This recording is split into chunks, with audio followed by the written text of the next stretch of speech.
If you've left a high control religious group such as Jehovah's Witnesses or maybe another religious organisation, you may perhaps feel some guilt right now. Have you thought that that guilt might not be actually your conscience? Here's a hot take. Maybe the guilt you feel isn't actually God, but it's actually conditioning.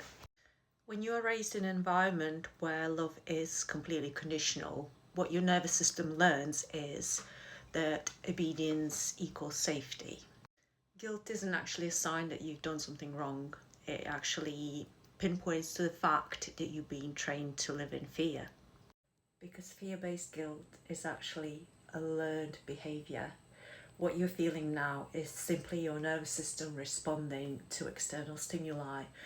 And because the programming you received was that obedience equals safety, because you're not technically following the rules that other people gave you, your nervous system sees itself as being in danger, hence the feelings of guilt, maybe fear.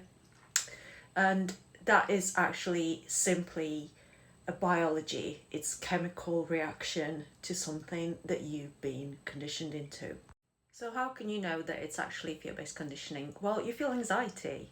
That's for starters. You feel guilty for setting normal boundaries.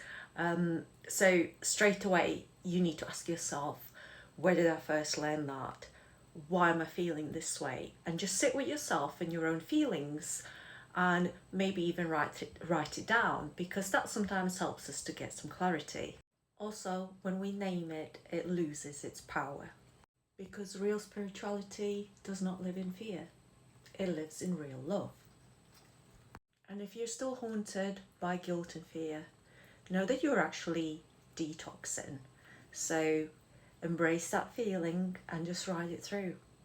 And you'll find out that very soon your true self will come, which is the one that loves itself unconditionally.